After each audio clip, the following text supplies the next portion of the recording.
Nous sommes les seuls en Europe à travailler sur ce sujet. Dans le monde, il n'existe qu'une seule autre start-up américaine qui travaille sur l'authentification cardiaque. Le projet CureNet vise à créer de nouvelles intelligences artificielles capables de reconnaître les utilisateurs grâce à leur battement de cœur. Donc ce n'est pas le rythme cardiaque, mais bien la manière dont va battre le cœur pour pouvoir remplacer tout ce qui va être badge, mot de passe, empreinte digitale et fournir une solution de gestion des identités, des accès logiciels et physiques qui soit ergonomique et beaucoup plus sécuritaire.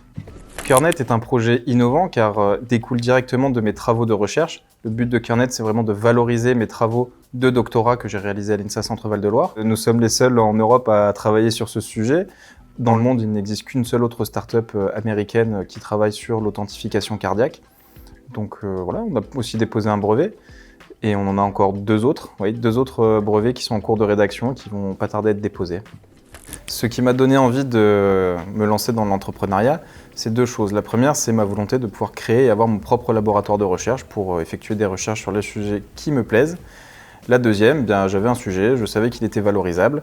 La BPI a proposé de nous financer, on a créé la société. Le lien qui me lie à l'INSA et plus particulièrement à l'INSA Centre-Val de Loire, c'est d'abord que j'ai effectué mon école d'ingénieur et que j'ai eu mon premier diplôme d'ingénieur en cybersécurité à l'INSA Centre-Val de Loire. Et quelques années plus tard, j'ai commencé et terminé un doctorat en intelligence artificielle dans le même laboratoire d'informatique fondamentale. Et puis j'ai monté cette société grâce à Patrice Clémente, qui est enseignant-chercheur à l'INSA Centre-Val de Loire, qui a été un de mes enseignants lors de mes études d'ingénieur, ainsi que mon directeur de thèse, et qui est aujourd'hui mon associé.